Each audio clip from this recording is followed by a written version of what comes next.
and welcome everyone to this current concept. Uh, we have with us a few eminent persons from their own fields. Now, this glaucoma diagnosis and treatment failure, a way forward, is a concept which is basically based on since we treat these glaucoma patients lifelong and we see a lot of failures during the treatment part. Glaucoma being the second leading cause of blindness worldwide and India also, an early diagnosis and treatment are essential to prevent glaucoma and its accompanying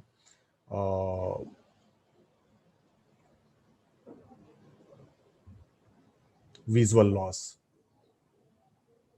Now, it is also important to identify the failures in diagnosis and then treatment at very early stage. This is extremely important. And it is distressing for physician as well as the patient to face these failures. And that's why we require a proper assessment of patient condition, and we have to identify the failures as early as possible. At the same time, the quality of life also goes down when various failures occurs in the life of the patient. So the objective of this course is to make the attendees identify the reasons of failures and to a way to fight in order to make the quality of life of patient better. Now I have with me a very experienced person from a different part of India, Dr. Nilesh Mohan from Bihar, Dr. Parul Soni from New Delhi. Dr. Pranav Ranjan is actually engaged in another talk in another hall, so he'll not be presenting his talk. I'll be presenting on medical management failures. Then Dr. Subhas Prasad, who is an eminent person from Bihar, ex-CSE of Bihar Ophthalmological Society, will be presenting.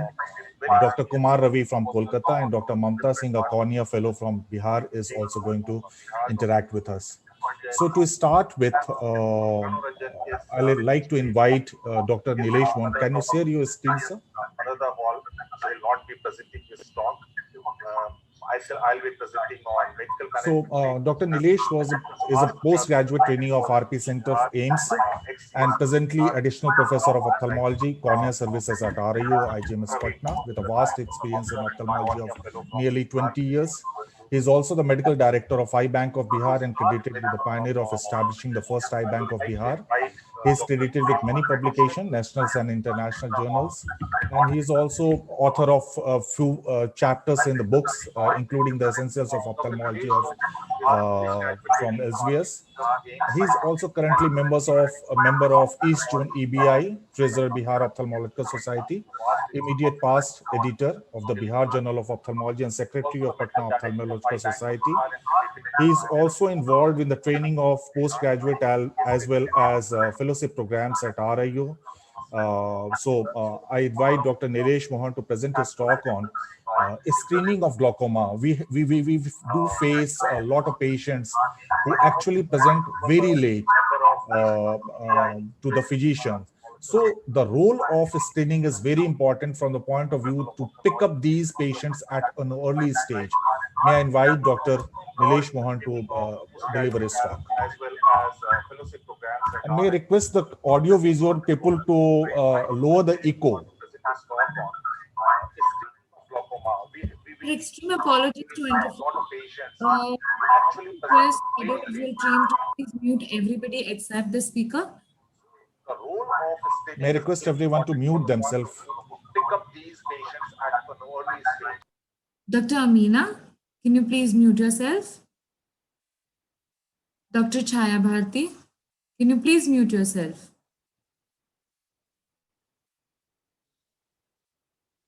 Okay, I guess there's no more sound and we can continue.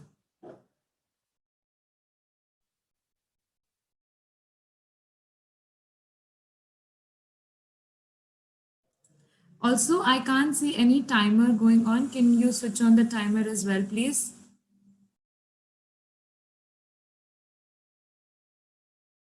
Dr. Nilesh, please unmute yourself.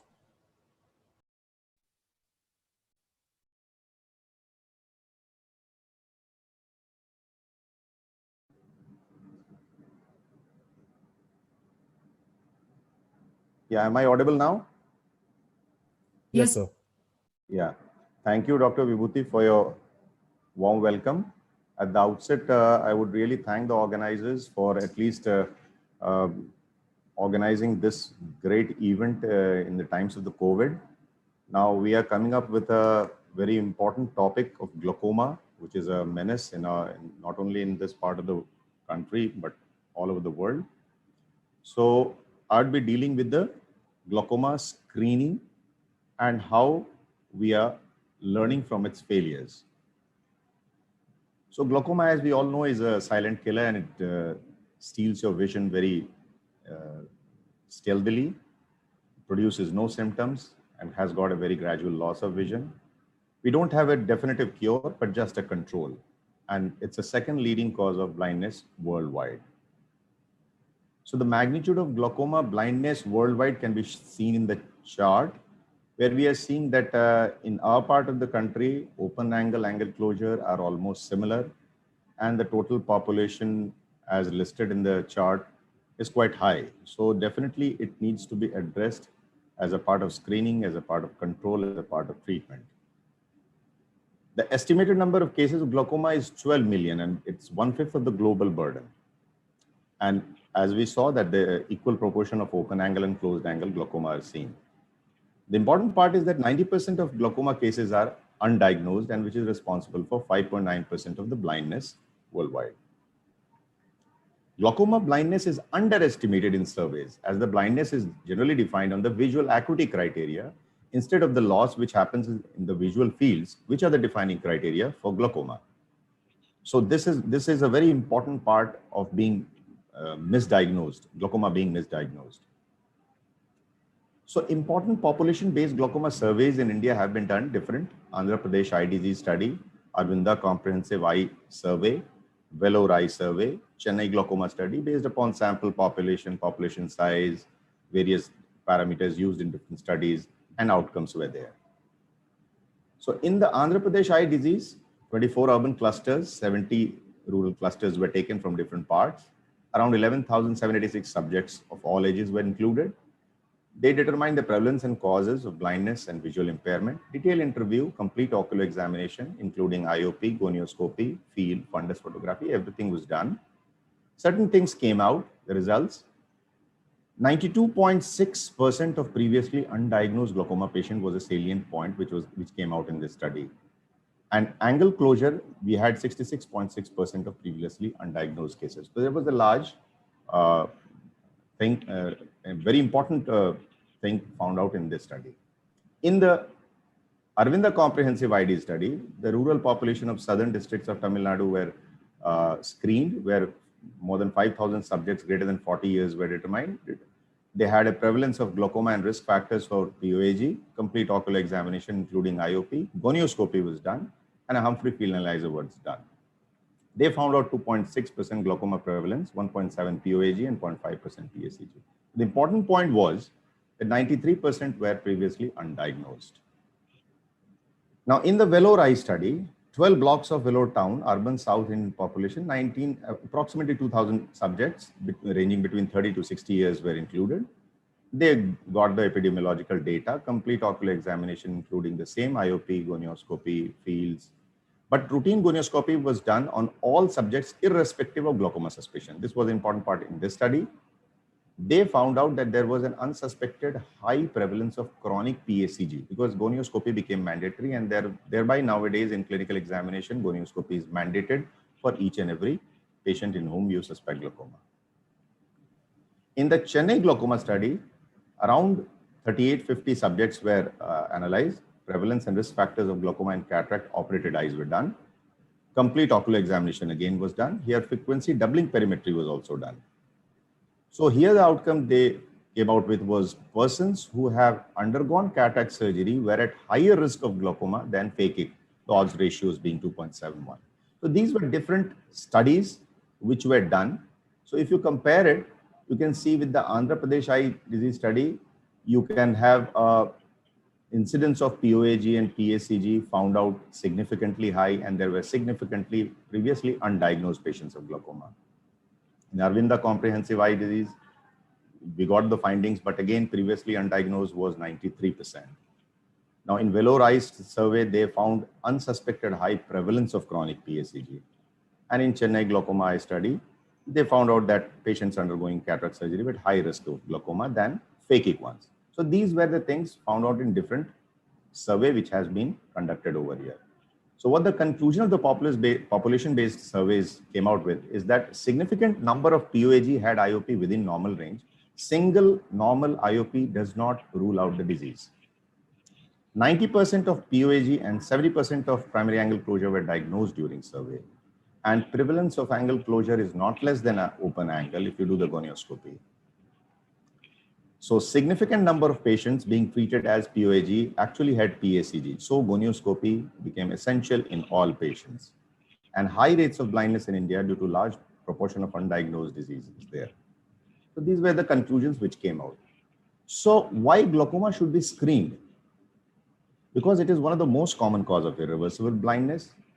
Surveys concluded that 90% of detected cases were undiagnosed, and medical and surgical management is available to control IOP. So if there is a timely intervention, we can halt the progression. That's why screening becomes more important. Basis of screening.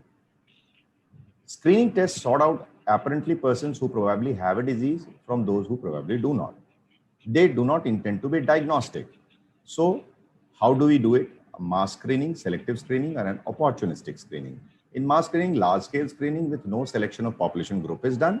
In selective, high-risk patients in the population are done. An opportunistic screening is that you get an opportunity to see the patient and then you just go in for the screening part.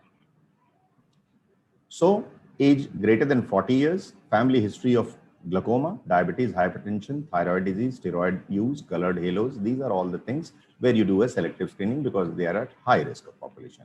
In opportunistic screening, it is recommended that 40 plus patients who are coming, you should go in for a screening so that they happen to visit the hospital and you got the opportunity to screen it. So one must go with that way. Mass screening is only possible if we have abundant resources. That's very limited in this part of the world. Screening in developing countries should target the right population who are at high risk of glaucoma, then only it would be financially feasible. Opportunistic and selective screening are more feasible and cost friendly. That is what I pointed out. So which test should be used? Community level screening of glaucoma is a challenging task. To screen for glaucoma, it has got no definite scientifically proven or even a consensus answer. IOP, it is included in the screening protocol, but little value as a diagnostic test for glaucoma. Short functional tests of different kinds have proved useful for glaucoma screening, but the disadvantages is that we have a long testing time, as well as the learning effect. Option increasingly used for screening is the acquisition of RNFL photographs or images by non-mydriatic cameras so that any non-technical person can also do it. Now with the technology, we can send it to the centers and that can be evaluated and you can reach out to the patient. IOP measurement, it has got low sensitivity and specificity as a screening test, but visual examination at a community level is not very feasible because of its high cost and its time-taking procedure. So you have to select in that way. So use the right technology must be done. Tonometry becoming a word screening tool. Frequency doubling technology, FDT, it has got a sensitivity of 78 to 92%, but specificity 85 to 100%. Stereo disc photography can be used. Sensitivity is 70 to 75%. Specificity is around 95%. So we have to use a combination which gives you the best advantage in screening and the things which you have at hand. So adequate measurement at all services must be targeted at primary, secondary, and tertiary level to eliminate the glaucoma blindness. Awareness. So I'll just conclude with the concluding slide that glaucoma is a sneak thief of sight. Ignorance is not a bliss in glaucoma blindness. Opportunistic screening of all 40 plus patients attending IOPD should be done. IOP, gonioscopy, and optic disc evaluation should be a part of routine examination. Glaucoma awareness campaign at community level should be done, and good referral linkage between different services must be done. Thank you. Thank you, Dr. Nilesh, for a wonderful talk. One thing comes to my mind that even if we do selective as well as opportunistic screening, we still leave out lot of population. Now the question comes how to actually evaluate those patients who are left out, those who don't have any access to the medical treatment and more so ophthalmological treatment part. So I do think you? I think nowadays those teleophthalmology and those kind of things where you have the image acquisition technology and sending it to the higher centers, that gives you an opportunity to reach out to those patients where technical people do not reach out, where you can train your optometrist to just acquire the images. So that's one thing which you can enhance in the screening procedure. Yeah, so I think you want to say that artificial intelligence as well as acquisition of images and then evaluation of those images will point out and screen out those patients who are at the risk of glaucoma, at the risk of the glaucoma. Yeah. And more so, it is very important to identify those patients who are at least visiting a ophthalmological clinic. They shouldn't be missed out. That should be, that we have to make sure. So the next talk will be by Dr. Parul Soni. Can you share your screen, Dr. Parul? She'll be delivering a talk on under and over diagnosis, which is very important question, whether the patients are underdiagnosed. A lot of patients are underdiagnosed. So these are patients who are missed out. And then there are patients who are actually a glaucoma suspect, and then we are treating them as glaucoma patients. So we are putting the burden of treatment as well as mental agony to the patient. So she'll be talking on under or over diagnosis, failures of machine, or the man behind the machine. Dr. Parul is my classmate, and she has basically graduated and post-graduated from RP Center, a bright student, and then did her fellowship from Pittsburgh Medical Care Center in the United States, and also FRCS Glasgow.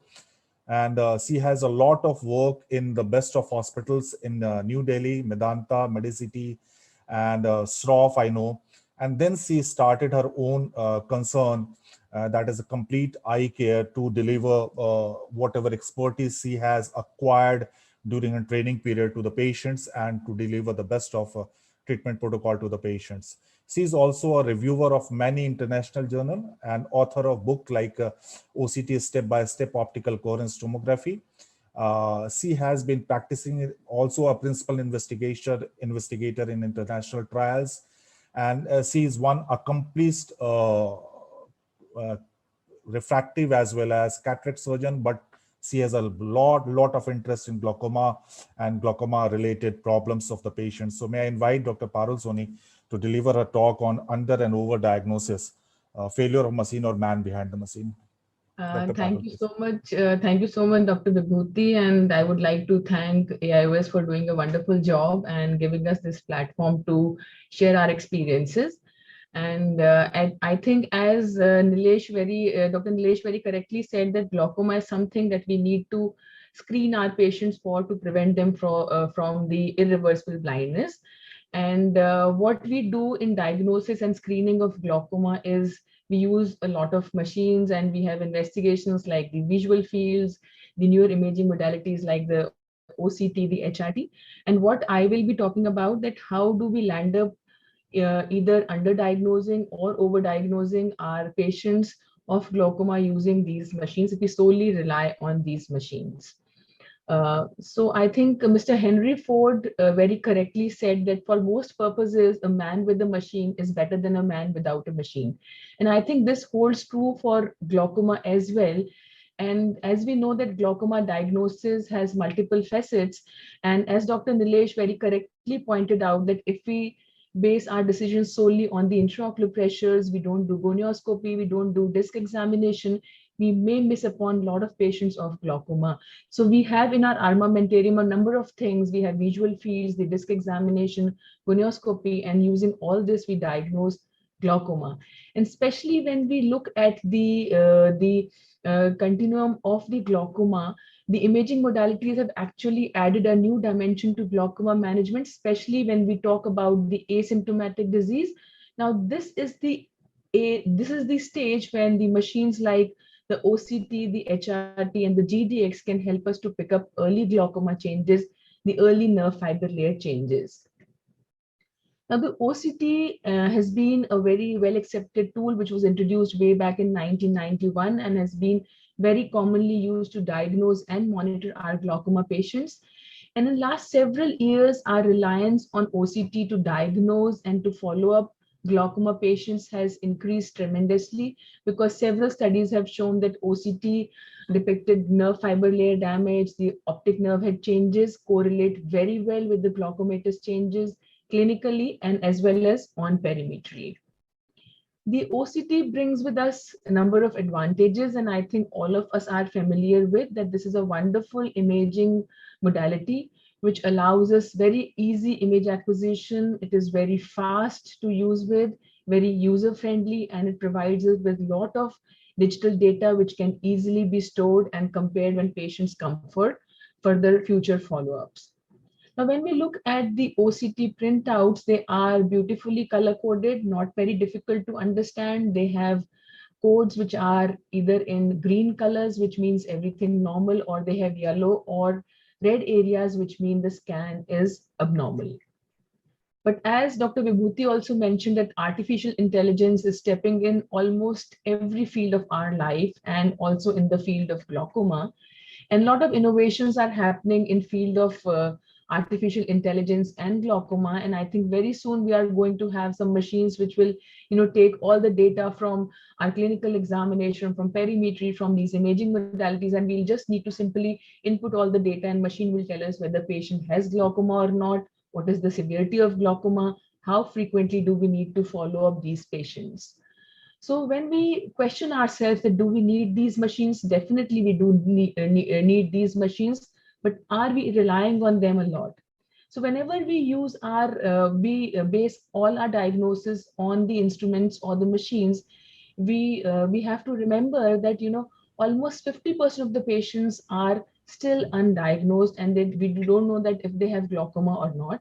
And once we diagnose glaucoma, almost 50% of the patients are kind of medically overtreated, or they are being diagnosed as glaucoma who may not actually have glaucoma. So when we ask ourselves, are we overtreating or overdiagnosing, or are we undertreating or underdiagnosing? Actually, both. And especially when we talk about the optical coherence tomography or any other such machines, and when we are relying on these machines a lot, we conveniently forget that each of these machines have their own specificity and sensitivity, which is not 100%. So the machines are not 100% performing, and they can err sometimes.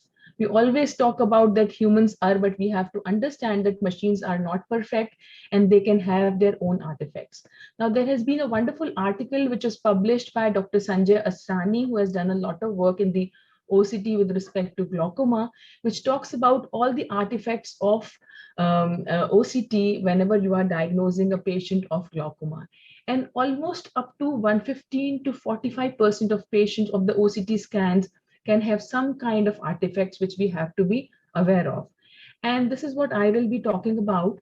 So with OCT, what you can have is sometimes you can either end up misdiagnosing a case, that means a red disease, or sometimes you can miss the diagnosis of glaucoma on OCT if you have a green printout and you think that everything is normal, and sometimes patient can actually have glaucoma. Now, to elaborate onto the red disease, what does red disease mean? The red disease means that patient has a red looking OCT printout, which is actually a false positive. That means printout is looking red and values are looking lower than what they should be, but patient in reality does not have glaucoma. Now, there could be a lot of reasons why one can have a red OCT printout. The most important cause is an improperly acquired scan, which could be because of a lot of factors. Now, just to give you an example, now what the machine does, it basically calculates the retinal nerve fiber layer using a segmentation algorithm or an edge detection algorithm. So if the signal strength is not proper, just to give you an example, now this was a one-eyed patient with 0.6 cupping. The visual field and pressures were normal. We did an OCT just to rule out the retinal nerve fiber layer changes. The poor signal strength gave rise to the segmentation errors, and you could see a red looking OCT in this particular quadrant. So we repeated a scan, the signal strength was improved, and the red OCT then became a green OCT. So we have to be careful in these particular patients. Please reacquire a scan, do a proper focus, as scan quality does affect the final retinal nerve fiber layer thickness measurements. Now, another thing which can happen with the optic nerve head examination, what the machine does, it detects the RP endpoints, and this is how it identifies the contour of the optic nerve head.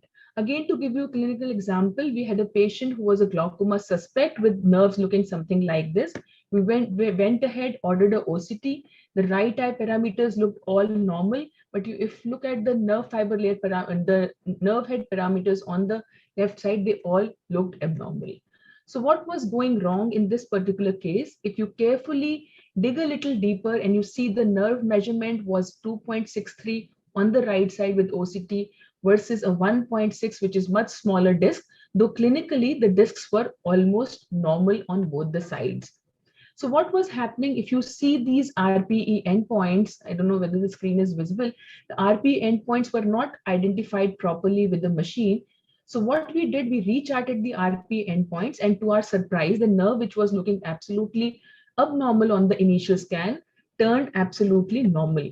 So we have to be careful that the OCT can sometimes make a scan normal scan look abnormal, and you have to be careful in these patients. Some other technical errors could happen because of the movements which are happening when you are acquiring scan. For example, microsaccadic movements which can lead to loss of data. Blinks can again lead to loss of data and can give rise to red looking OCT, and in reality patient does not have glaucoma. Another thing which could happen, if you're not properly aligning the scan, you can have these truncation errors in which the data on the top part is lost and can again give rise to a red looking OCT.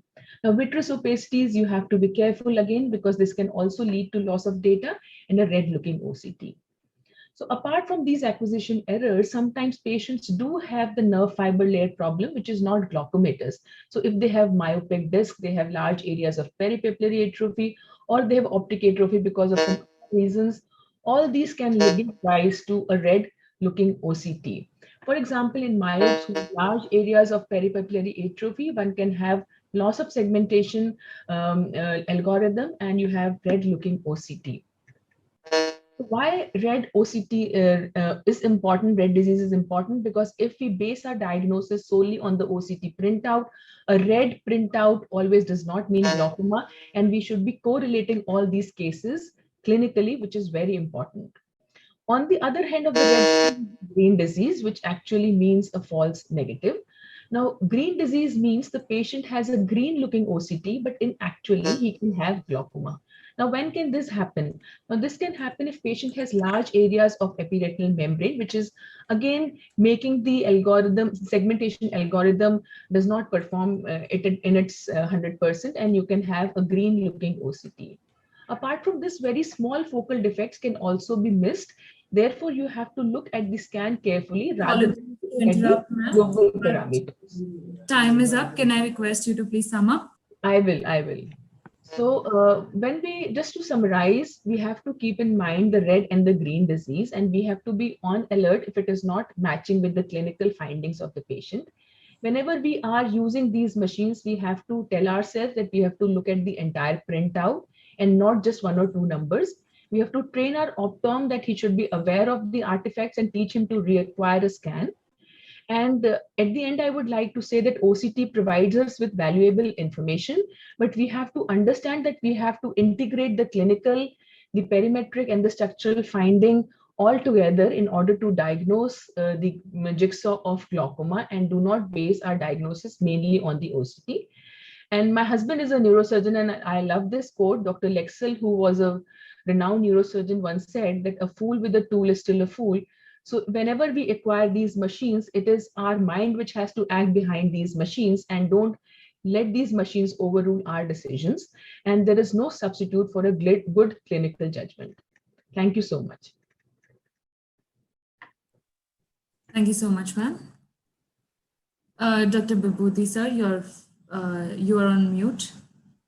Thank you, Dr. Parul, for this nice elaborative talk on failures of machine if they are not properly used. One question which comes to our mind, usually the underdiagnosis is a kind of missed chance, but overdiagnosed patients, those patients who are on medications due to overdiagnosis, if they have to be reverted back to a category of like a glaucoma suspect or a patient without any glaucoma suspicion changes, how do we proceed in such cases? Like if a patient has been diagnosed somewhere else with glaucoma and put on medications, it's really difficult to return back and counsel the patient that medications need to be removed from his armament, from his protocol. So how do we proceed in such cases? Dr. Vibhuti, this is a very good question because most of the time what happens when patients have these scans done at some other centers, a lot of patients, I would say 10% of my practice, I'll have patients who are diagnosed as glaucoma who does not actually have glaucoma.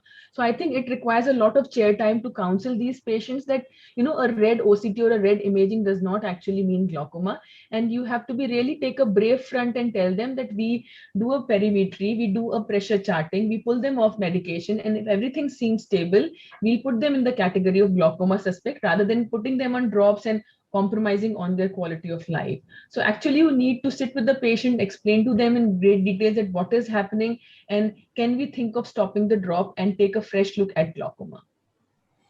Thank you. Dr. Ravi, do you want to add something to that from your experience? What usually I do is I just tell them the patients, many times these patients are on multiple drops. So let's tell them that let us see if we can reduce one drop and let's check your pressure after 3 weeks, what happens. Once they're convinced, okay, after 3 weeks pressure is normal, I tell them, see, your pressure is still in the normal range with less drop. Shall we try one more drop? Because if initially if we tell them that you are not having glaucoma and suspecting, in the end if the pressure goes up, then there is a problem. So I take a very safe pathway. I tell them, let's try to reduce one drop, maybe the lowest potency once I reduce, and recheck the pressures after 3 weeks. And if I am successful, then I reduce the next drop, and then the next step another drop. And in around 2 months or so, we see that patient is either on one drop or without drop. And that time I do a day DVT, or if it is possible to do a 24 hours DVT. If we get all the pressures in normal range, then I tell the patient that, see, all your reports are within normal limit, your pressures are also normal without drops.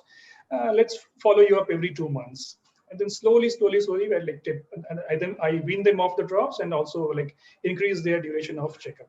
Rightly said. And we have to, as mentioned by Dr. Parul, we have to do a proper baseline evaluation and then build up on that during the follow-up time. So we move on to the next talk. I'll be delivering that talk. So I'll be talking on glaucoma medical management failures and way out. Once we diagnose these patients, we start the treatment protocol of the patient.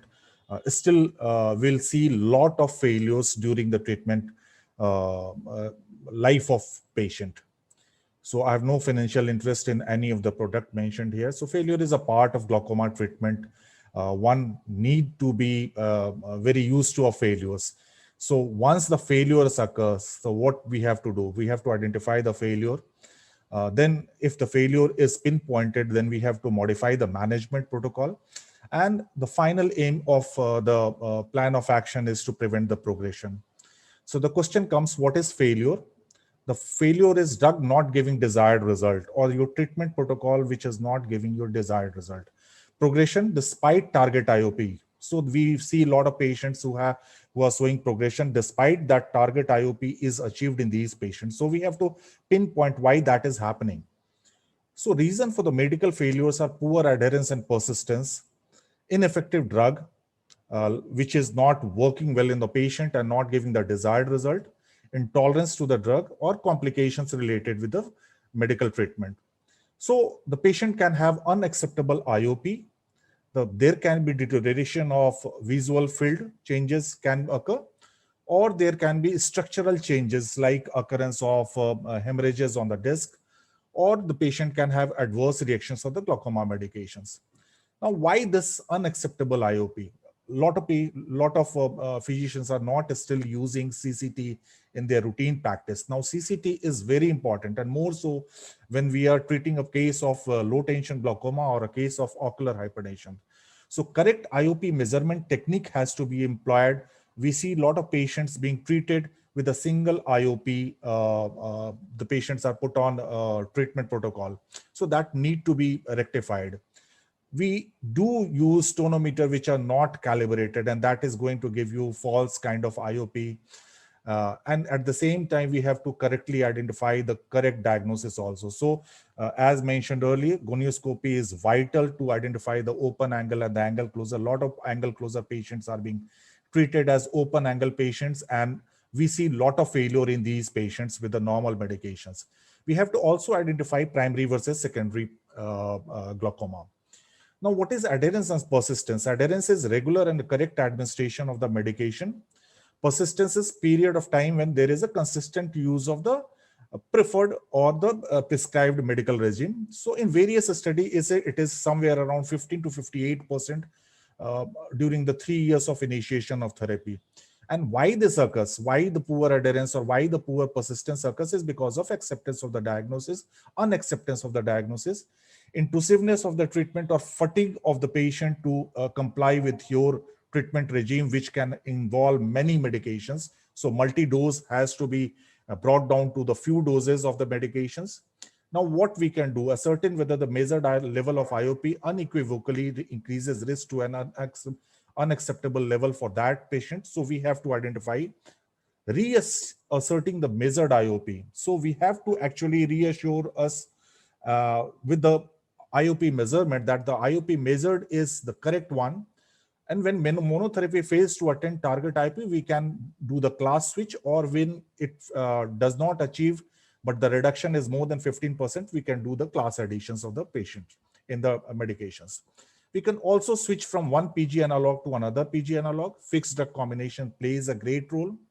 If despite maximal medical therapy, IOP is not controlled, think of alternative like lasers or incisional surgery. So the important point is we have to correctly identify the IOP at different time of the day. So diurnal variation or the diurnal control has to be measured. And then we have to identify or choose the drug to actually blunt the peak and troughs. So that is very important. And then we have to build up our treatment protocol for the patient. Now, regarding the adherence and persistence, we have to actually identify these white coat adherence patients. And we have to do a lot of talking to the patient, as mentioned by Dr. Parul. A lot of chair time has to be given to the patient to actually make them understand what is wrong if they don't take medication, what is going to happen. And in a certain amount of certain patients, we have to be very clear in our language that non-adherence to the treatment protocol may land up you into a difficult situation. Coming to the deterioration of the visual function, we have to make sure that the true field progression is there or not. And for that, we have to create a baseline, and over that, we have to identify the progression. Single visual field can't detect the progression. So if we get a poor visual field with few more points which are depressed in the adjoining area, or the few points which are depressed from their earlier position, we have to repeat the visual field to identify whether these field depressions are going to stay there or not. If they stay there, then naturally we have to term these patients as progressing on the visual field analysis. So precautions in the declaring progression is to have a reliable baseline. Change baseline with surgery is done. Suppose if surgery has been done or the treatment protocol has been changed and the patient shows a lot of changes in the visual field, we have to identify and we have to redo the baseline evaluation has to be created to identify the progression. Minimum 2 to 3 fields are required to term these patients as progressive patients. And GPA or VFI can help us in identifying these patients. So once progression of the visual field occurs, we have to revise the target IOP, and then we can add on our treatment protocol, a treatment regime. We can alter the treatment regime by adding medications, or we can add on with few newer therapies like SLT, LT, or incisional therapies, and we have to augment or change the treatment into these patients. The third part is deterioration of the ocular structures that needs a proper evaluation of the patients even during their follow-up visits. So during follow-up visit, we have to keep looking at the disc and the surrounding adjoining area to identify any early signs of changes which can denote the progression. If there are any certain changes like increasing the NRR thinning, with widening of the RNL defect, appearance of disc hemorrhage, which is very important, optic cup enlargement or appearance of enlargement of beta zone, then naturally these patients need to be taken up for the visual field analysis and OCT to identify the progression.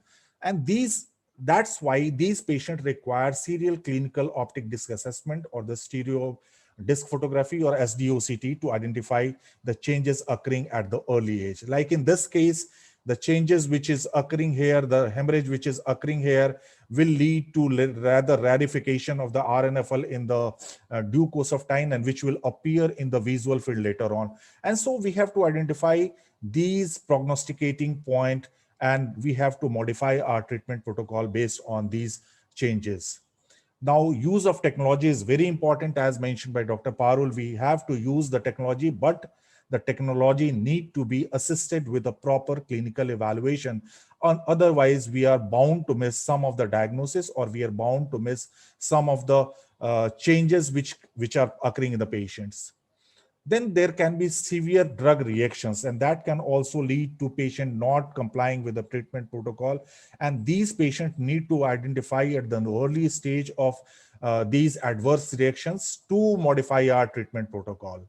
So there can be toxic reaction, there can be dry eye, which is going to be dealt with Dr. Mamta later on. So we have to do the ocular surface rehabilitations, and we have to choose drugs which are non-toxic to the patient, as we are using these medications for a very, very long time. In fact, for lifelong in patients, and more so when the patient is young, we have to use these medications for very long duration. We have to use drugs which are preservative free. So to take home messages, to identify the failure is of paramount importance. We have to keep on searching for failures in our treatment protocol. If patient is not responding to your treatment, or if he's responding still, despite that, if progression is there in the patient visual field or on the OCT, we have to modify the management by switching or adding the anti-glaucoma medications, or we can use lasers or surgical procedures to actually reduce or blunt the changes which are occurring. And finally, we have to reduce the progression. We have to blunt the chances of progressions. And finally, we have to improve the PQLI of the patient, and that is of paramount importance. If we don't look into the patient quality of life, that itself is a kind of failure in treatment of glaucoma patients. Thank you very much for your patient hearing. Any question, or we will move to the next talk. So next talk is on laser procedures, a stepping stone by Dr. Subhas Prasad. Please share your screen, sir. Dr. Subhas Prasad is a well-known cataract surgeon and a refractive surgeon of India. He has done a lot of live surgery, a very senior person from Bihar, a postgraduate from RP Center, a trained vitreoretina surgeon from RP Center, later switched on to cataract and refractive, and lot of interest is there in the newer armamentarium. He is also ex-CSC, ex-secretary of Bihar Ophthalmological Society, a person who is thoroughly involved in the training of postgraduates and training of fellow colleagues by giving lectures and giving them kind of vast and lot of things. So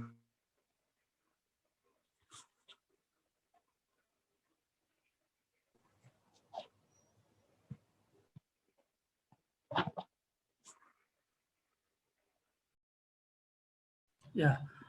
Thank you, Dr. Vibhuti, for your kind introduction. Am I audible and visible? Sir, can I request you to please go on full screen mode? Yeah, done. Thank you.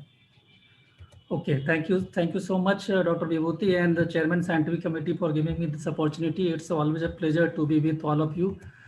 After nice talks on the management of the glaucoma, doing by drugs and various other means, it's now time to talk about something about laser. We all know that the glaucoma is currently the leading cause of irreversible blindness in worldwide. And there are various ways by which we can manage glaucoma, like just discussed by Dr. Vibhuti, medical management and the surgical management to be discussed. In between is always a scope of some other treatment like laser treatment. So laser has made the task of treating glaucoma little simpler in the way that it is one of the attractive treatment options and fancy also. It can be used as an adjuvant treatment or alternative therapy in certain situations. Because it is less invasive, there are no chances of infection, and it can be performed as an office procedure. There are various laser procedures which are done, the commonest being the iridotomy, trabeculoplasty, and cyclodestructive procedures. And less common procedures are like this: the peripheral iridoplasty, pupilloplasty, trabeculotomy, gonium photocoagulation, etc. We have procedures to relieve the internal block by doing the iridotomy, iridoplasty, malignant glaucoma, and to increase the outflow by doing the various trabeculoplasty and laser sclerostomy. We all know that angle closure glaucoma constitute one of the largest part of glaucoma in India. And the glaucoma and the damage occurs because of the pupillary block. So the laser is used to relieve the pupillary block in angle closure glaucoma. And nowadays, the laser has totally replaced the surgical iridotomy, and that too by doing using the neodymium YAG laser. Argon laser has been out of vogue now. So what are the indications of doing the laser iridotomy? The commonest indications being the various stages of the angle closure glaucoma. Even in the acute angle closure glaucoma, you have to do it first medically, bring down the pressure down, then you have to do it. In the prodromal stage of angle closure glaucoma, chronic angle closure glaucoma, even in patient with aphakic and pseudophakic pupillary glaucoma, we see a lot of patient in our setup. Since VR surgeries are done at our center, we get pseudophakic pupillary glaucoma, also malignant glaucoma, and the fellow eye of angle closure glaucoma. The patients who doesn't have manifest glaucoma but are suspect can also be subjected to peripheral iridectomy. Those patients who cannot come for regular follow-up or who require frequent pupillary dilatation, like many patients are diabetic also, they require dilatation. The chances of going into acute attacks is always very high. So in those patients you can do. The patient with positive provocative test or patient who have one-eyed only and there is family history of glaucoma, you need to do YAG iridotomy in those patients and in ophthalmos.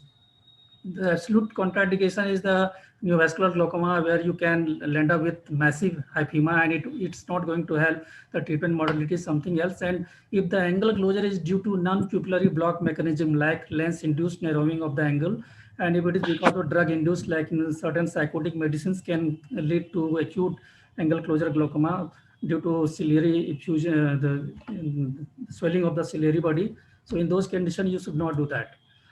We all know that neodymium YAG laser has totally replaced the argon laser because of the ease of its use, and it's very fast also, and there is always less chances of problems or complication. You can achieve with just 1 or 2 shots, and it is widely available now. Laser PI should always should not be treated very lightly, though it is a simple operative procedure. You have to take all the precautions and inform the patient about the procedure. You pre-treat the patient with pilocarpine so that pupil gets constricted, so that you have a stressed iris to do the iridotomy. Use topical anesthesia, and Abraham's lens is always helpful because you now require less energy and the patient eye is also fixated. But some patients where the iris is very thin, you can do away without Abraham lens also. It's better to stop the anticoagulants before doing the procedure. Always look at the thinnest part of the iris in the outer 1/3 of the junction between the iris, and particularly the superonasal part has to be tried first. If you cannot do that, you can attempt the other area also. And preferably you should avoid the horizontal meridian because of chances of more chances of ghost images, glare, and sometimes you can hit the ciliary nerve also. So just 2 to 3 spots are required in most of the patient. But if you are not able to achieve it in the first sitting, always defer the procedure for another 5 or 6 days. And the important sign which tells that you have achieved the process is that you will suddenly get a gush of pigments and aqueous from behind, and there will be deepening of the chamber also. It's always better to make an opening of around 200 microns so that there is no chances of closure, spontaneous closure. You have to give topical medicines in the form of a topical hypotensive agent, steroids. And if you find that the pressure has not gone down despite this laser iridotomy, you can suspect plateau iris syndrome. In that case, you have to do actually pupilloplasty by giving the stage 1. The complications most commonly seen is the little bit of bleeding at the site of the impact. Sometimes there can be massive hyphema also. We have seen a patient where we had to drain the anterior chamber because of the huge amount of hyphema. You can produce corneal burn, particularly if you are not using the lenses. The most of the complications during the procedure is because you are not using the lenses. The patient can move the eye and you can hit the cornea. There can be some mild inflammation.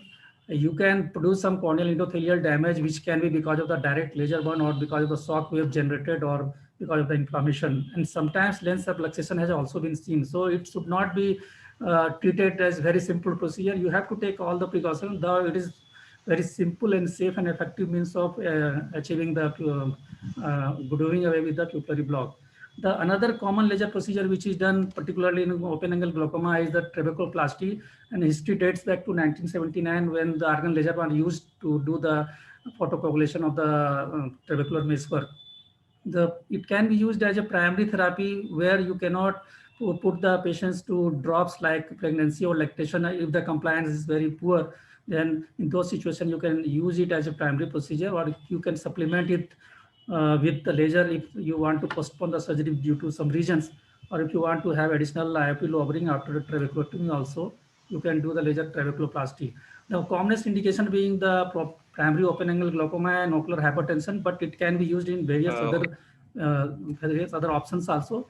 The simple most important contraindication is single one is the closest angle. That is a situation where you cannot visualize the angle properly. So if you can't see the angle, you don't do it.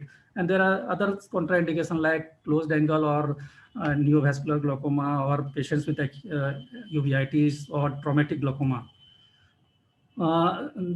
Traditionally, it has been done with the argon laser, but now the selective laser has almost totally, you can say that it has taken over the argon laser trabeculoplasty because of the various advantages. You have to use certain lenses before doing this to visualize the angle and do the trabeculoplasty in the proper place. Selective laser trabeculoplasty actually targets the pigmented trabecular meshwork, and it causes without causing any thermal damage to the pigmented and non-pigmented cells. And here we use frequency double Q switched neodymium YAG laser, and the energy is given in very short pulses of 3 nanoseconds. So it doesn't produce any heat around and doesn't cause collateral damage. And the biggest advantage is that you can repeat in the patients where you want to achieve IOP lowering again. So it can be repeatable. This is the table just to show that in ALT we put the laser between the junction of non-pigmented and pigmented trabecular meshwork, but it causes damage to around the adjoining area also. But in the SLT, you just hit the trabecular meshwork pigmented part, and it doesn't produce any collateral damage. So the SLT is selective because it just targets the melanin-rich body. Just few seconds more. And it can be repeatable. It is non-thermal mechanism. There is no need to go into that detail. Basically, it stretches the trabecular meshwork and the other parts take over. Post-operatively, you have to give anti-glaucoma medications because it takes some time to act and some inflammation is there. So you have to use some anti-inflammatory agents. The complications are very mild and that are manageable. And the long-term effectivity of ALT and SLT is almost comparable, but SLT scores over the ALT in achieving the intraocular pressure. And the one which is now more in use is because introduction of the micropulse laser, which further decreases the energy delivery, and thus there are less chances of damage to the adjoining area. Peripheral iridoplasty, just told that it can be done in the cases where you still have a rise in intraocular pressure, like in the plateau iris syndrome or in acute attack glaucoma, acute angle closure glaucoma, where you just want to just stretch the iris in the part of the angle so that iris is pulled away from the angle. Cyclodestructive procedures is done in cases where there is failure of multiple filtering surgery, where you want to alleviate the pain in neovascular glaucoma and painful blind eye. So these are reserved for those procedures. But here just want to mention one laser which has come, that is because of the paucity of time, I will just jump to this one, MicroPulse Transscleral Cyclophotocoagulation, which has been brought by Iridex and I have personally used in 6-7 patients. It can be used even the seeing eye also, and here sweeping motion is given here in the superior and inferior part just behind the limbus, and with that you can achieve a decrease in intraocular pressure to a significant level. And in last 2 years I haven't seen those patients going into phthisis. Obviously I used in the, only one patient who had very good vision, I used in that, but all patients are doing well. So this is one of the way where you can achieve the decrease in intraocular pressure by doing the cyclophotocoagulation. Sir, Post-laser, apologies, but I request you to please sum up. Yeah. So coming just to conclusion, lasers are an important armamentarium in the management of glaucoma, and there are several situations where you can use it judiciously because it offers attractive treatment option, because it can be done in OPD, as a OPD procedure, and it always adjuvant and alternative therapy in situations where medical management or surgical management is not helping that much. So thank you very much. Thank you, Dr. Subhas, for elaborative talk on laser procedures. Now, in fact, with the advent of newer lasers, they are sometimes becoming the first line of therapy also, and more so in cases where we do expect the patient not to be compliant kind of the patients. So we move on to the next talk, since we are short of time. The next talk is on surgical failures. So the patients who are treated medically and they fail with the maximal medical therapy are taken for the surgical therapy, yet surgery is full of risk, and the biggest risk is the risk of failure of the surgery. So to talk on this topic, may I invite Dr. Kumar Ravi. Please share your screen, Dr. Kumar Ravi. Dr. Kumar Ravi is a proficient and a very renowned glaucoma surgeon from Kolkata, eastern part of India. He's a postgraduate from Minto RIO, Bangalore. He is an ex-consultant of Sankar Nethralaya. After doing his post-graduation, he has done glaucoma fellowship and a comprehensive fellowship from LVPI. He is an ex-consultant of the Sankar Nethralaya and now associated with Nethralaya. He is Masters in Ophthalmology from RIU and is actively involved in the training of undergraduate, postgraduates, as well as a various ARC program to teach the common or the general ophthalmologist or the people who are interested in glaucoma to various procedures of glaucoma. May I invite Dr. Kumar Ravi to deliver his talk on glaucoma surgical failures. Think ahead. I'd like to thank you. This is not clear, Dr. Ravi. Am I audible now? Yeah, please go ahead. Okay, so thank you for having me in this talk, and let's start with the presentation. Surgical failures. Think ahead. Normally, when we think about the glaucoma surgeries, the doubts. 1 minute. May I request other participant on this forum to mute themselves?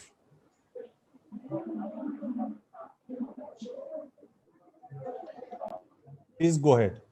Okay, so normally when we start thinking about the glaucoma surgery, the things that comes to our mind is which site we should do, what should be the size of our incision, what should be the size of stoma, should we use mitomycin, which surgery is good. But over a period of time, I have realized that these things do have their own importance, but what we should focus on once we have decided the surgery, what exactly we're doing, how beautifully we can do the surgery so that the failures can be minimized. In first part of my presentation, I will be sharing some of my experiences with some of the cases in which I had difficulty, and I have formulated some guidelines for myself, which I will be sharing with you all. So how to avoid failures in TRAB? First thing to note is we have to be very careful in the care of conjunctiva and cornea, and we have to cut tries and cut very precisely with predetermined size. And we should be using cycloplegics at appropriate time and should avoid chamber shallowing at all cost. Now, if we see the trap surgery, the most important step to begin with would be that the surgery should be done in a precise manner and conjunctiva should be cut in a straight single incision so that the conjunctiva should be straight and not ragged. If we see this particular photograph, at the end of the surgery, the conjunctiva should be covering 1.5 millimeters of the superior limbus or cornea, clear cornea. See this example here, the surgery was done, but somehow the conjunctiva on the day of surgery or day 1 post-op has receded back. And let's see what happens if it recedes back. So in these cases, day 1, this is a situation, day 7, conjunctiva goes further back, and this area is not covered with conjunctiva, it heals with epithelialization. If that is a scene, there are high chances of failure. On the reverse, the second case which has shown, if your conjunctiva is covering the limbus very well, in future you will have a nice, good bleb, and the likelihood of surgery being successful is higher.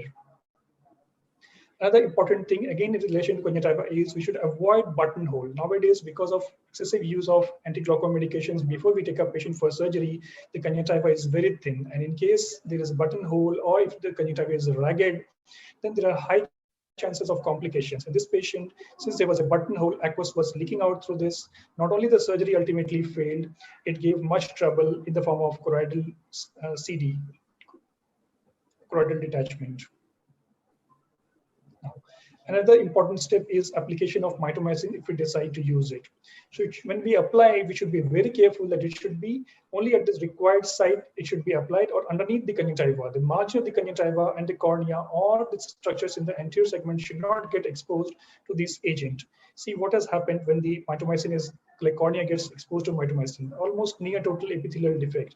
And in this case, somehow the surgeon had decided to apply mitomycin after entry into the AC, and a little bit of mitomycin probably entered the anterior chamber, and it's a complete different story altogether. Now, if it is applied in excess, within days to weeks, we can have complications like this. So we should plan beforehand what strength and for what duration we are going to apply in antimetabolites if we decide to do so, because even months to years later, we can have overhanging blebs and complications related to the same. Though initially it may give us success, but later it gives us a lot of trouble. So we should be like sure how much application has to be done. Now coming to this case, like I would just like to show that when we are planning to take an incision here, the most important thing is that the field should be very clear. No bleeders on the conjunctiva, sphere surface, or when we make the stoma, there should be no bleeders towards the stomal edges or towards the ciliary body.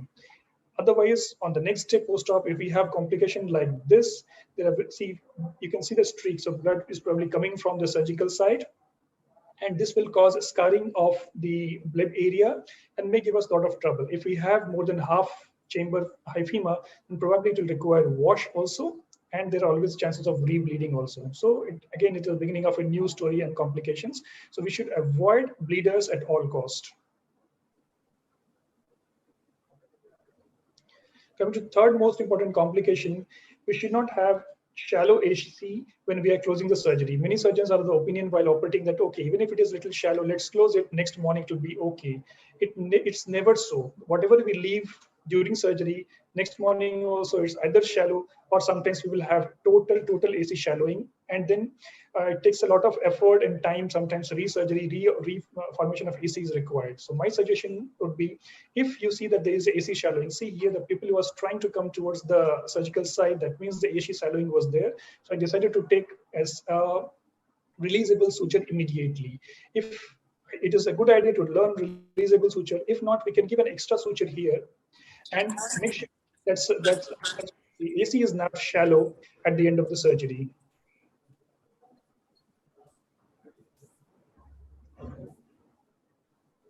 Now, in post-op period, if we see that the surgical site, there's a good bleb, but there are corkscrew vessels, we should plan to give antimetabolite injections like 5-fluorouracil or mitomycin C, because this kind of bleb in few days to weeks, it will get converted into totally fibrosed area and our surgery will fail. So corkscrew vessels, sign of danger. So not to forget, conjunctiva should be cut carefully, watertight closure, sclera, there should be no bleeders, and A-shoots should be well formed at the end of surgery, and metabolites should be used with caution. Coming to part 2 of my presentation, this is in relation to the Emmett glaucoma valve. Now, let's see this video. When we are doing the surgery, we should be careful that the valve of Emmett glaucoma valve should be at least 8 millimeters away from the limbus. If not, if the valve is little closer to the limbus, there are always a chance that because of rubbing with the lid, there can be exposure of the valve later. Many times this surgery is done in complicated eyes or in post-VR surgery eyes, and there are always the chances of exposure. If you see here, there is tube exposure because the surgeon probably has not used cover in the form of donor sclera or donor cornea. So it's always a good idea to place this valve at least 8 millimeters away and to cover this tube with a scleral patch graft or with a donor corneal patch graft. Otherwise, sometimes we can have major complications like this. This was a pediatric case. I had refused surgery in this patient, but he got operated somewhere else. And one midnight, he came with this kind of complications, total valve exposure. Now, like how meticulous we should be during our surgery, I would like to highlight with this case. Have a look at this particular area. If you see carefully, you will see that the Emmett glaucoma valve tube, which should be in the anterior chamber, has gone behind the bag. It is in fact behind the PC. That means it is behind the bag because lens is in the bag. So if it is behind the PC in the vitreous chamber, can we expect it to work? So there should be a careful placement of tube in the anterior chamber, and it should be cut to the appropriate size. See this post PK patient and this kind of large tubes. I can understand the urgency of surgery, but this kind of long tubes will ultimately cause the graft to fail. And here, this required resurgery to place another Emmett glaucoma valve to control the pressure. The pressure was 36 before surgery, and after surgery also, it was 36. It was done in a neighboring country, Bangladeshi patient. It was done in Bangladesh, but it's an interesting case. It has gone into the pars plana, infected the vitreous cavity.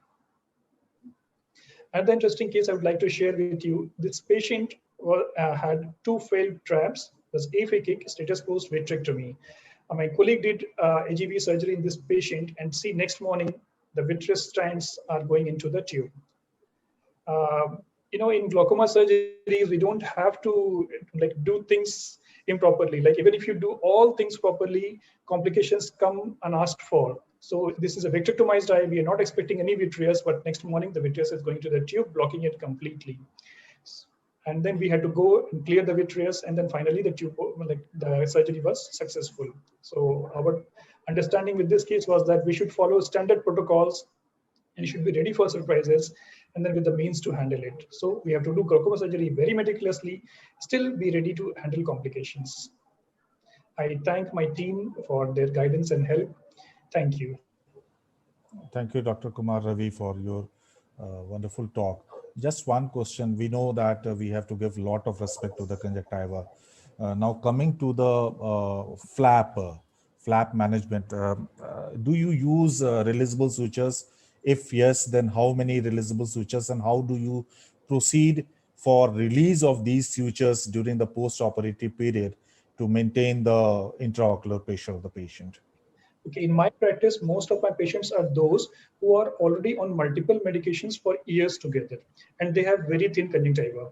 As I have explained in my presentation also, that I have been seeing a lot of complications because of use of antimetabolites. So nowadays I've reduced the use of antimetabolites, and I focus more on using surgical techniques, precise surgical technique to get a good bleb. And the releasable suture has become a part and parcel of my practice. There's hardly any patient in which I don't use a releasable. In many patients, and especially in the complicated cases like say high myopic eyes and all, I used 1 to 2 releasable sutures. 1 is almost in all cases, sometimes 2 also. As far as the release of these sutures are concerned, normally my pattern is first suture I release on 3rd day, and second would be around 7th day. But then again, it depends upon the condition. The main idea is AC should to not be shallow. If you see that the AC is becoming shallow on table, go for a releasable. Or if you're not used to releasable, put one extra suture. Because if AC is shallow, next morning you will have AC shallowing, and then in coming days you will have iris adhesion with the cornea, synechia formation, and other complications. So if we are using, say, suppose if you're using mitomycin, then the releasable sutures can be released even little later, say up to 2 weeks also we can go ahead. But if you're not using mitomycin, I try to release one suture within a week, and second suture would be roughly around say 7 days to 10 days time. And after that, if we give a gentle massage, the bleb forms very well. And if the eyes hold, or if your eye shows a good bleb around 7 to 10 days time, we can be sure that the surgery should succeed. Yeah, thank you, Dr. Kumar Ravi. And in fact, it is very important that a shallow AC should be maintained, managed very carefully in the post-operative period. If we see a shallow AC on table or in the first post-operative day or a second post-operative day, these are the patients who need to be kept for a long follow-up, and we need to be very particular in managing these patients, else we will land up into a big trouble. So the next talk is on the actual PQLI, that is the quality of life for the patient. If we give these patients a lot of medications, the patient actually, the conjunctiva and the whole equilibrium of tears become deranged.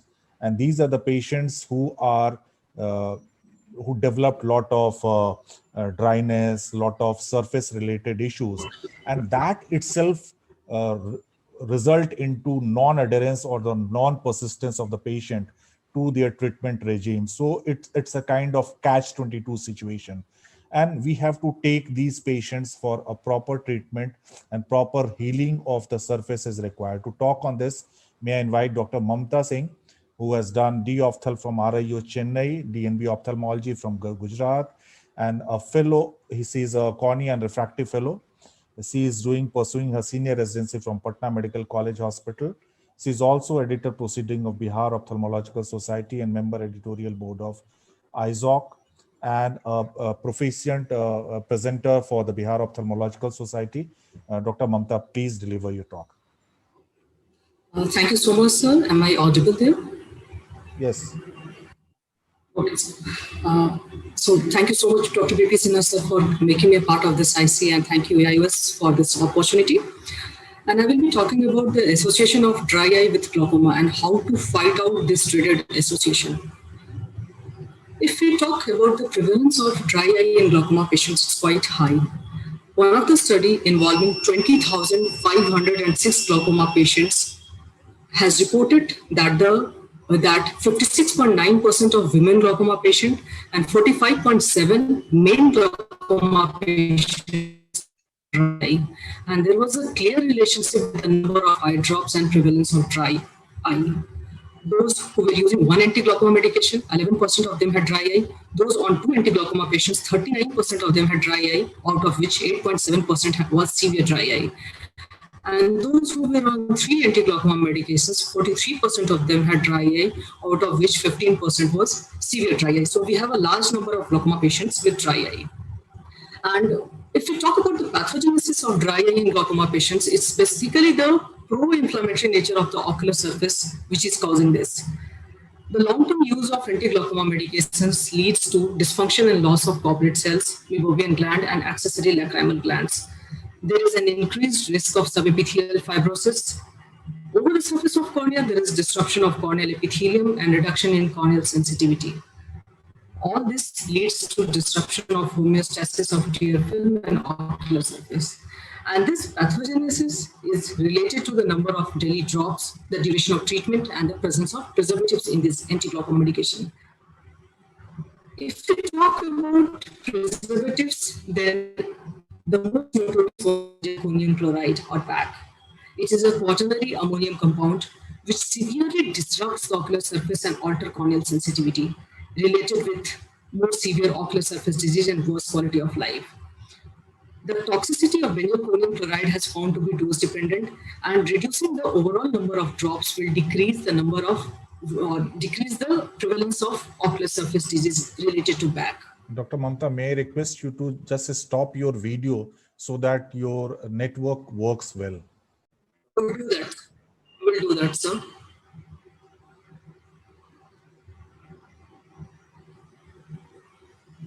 Just 1 second. Let me stop share and then we'll do it again. Sure.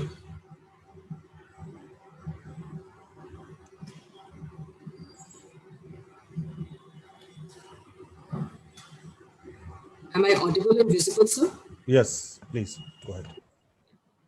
So I was saying it was about beta blocker, and particularly the preserved timolol maleate. They disrupt the tear film stability, reduce basal and reflective tear secretion, cause geriatric changes in conjunctival epithelium, but potentially leading to cicatrization.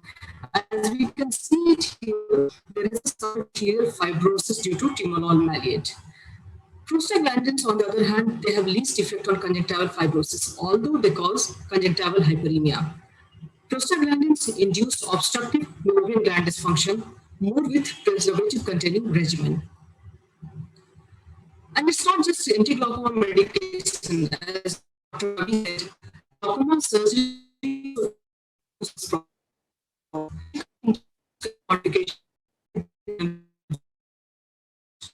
there is an increase in tear osmolarity, corneal epitheliopathy, filamentary keratitis, and Gellin formation.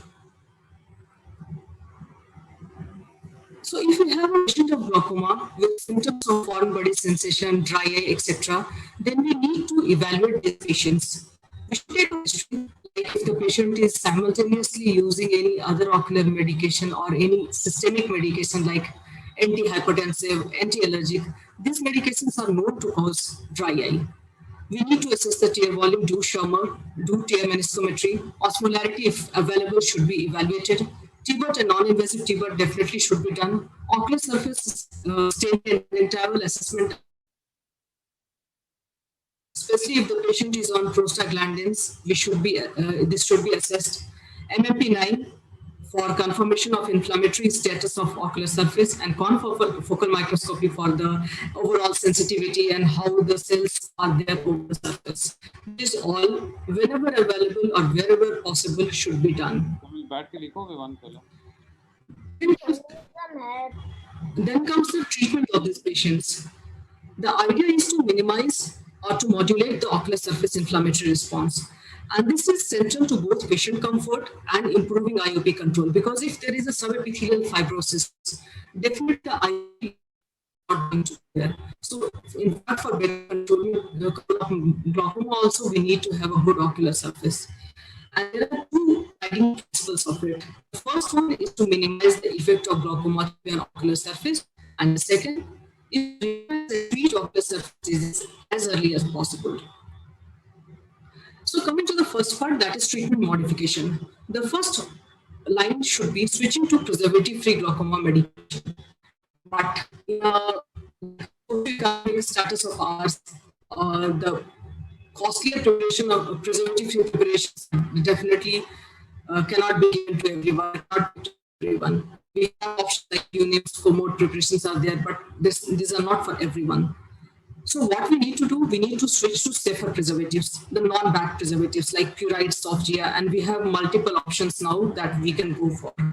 And the cost effective are definitely much better than the preservative-free preparations. The second way to decrease the overall exposure of BAC is by using the combination topical hypertensives, like glandings with beta blocker or beta blockers with carbonic anhydrase inhibitors and so on. So these are very much in practice now. The third option is shifting from anti-glaucoma to other mode of installation, like the bimatoprost sustained release, which is created by placed in the inferior angle of anterior chamber. Bimatoprost ring can be inserted circumferentially in the fornix. The microdose delivery system for latanoprost, which gives just the sufficient amount of drop to the ocular surface, not to cause the ocular surface problem. iDose is a travoprost loaded titanium implant, which is placed in the Slen's canal through the sclera. Delivery system for latanoprost and travoprost. All these can be used whenever possible or whenever it is available. The second arm of treatment modification is using laser or minimally invasive glaucoma surgery. LIGHT trial, that is laser in glaucoma and ocular trial, has suggested that SLT can be very well used as a first line of treatment in early glaucoma patients. They give similar result as any topical medication, but it is cost effective. Similarly, if it is possible, one can go for minimally invasive glaucoma treatment surgeries like microstenting or trabeculotomy or viscocanalostomy with or without cataract surgery wherever possible.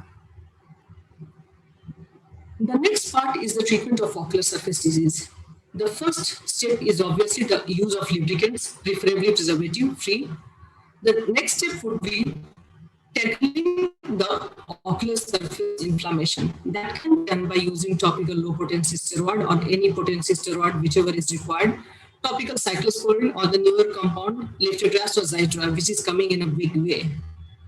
For mild case of ocular surface disease, the idea would be to replace one bag containing preparation to a bag feature. We need to do with the control of the IOP.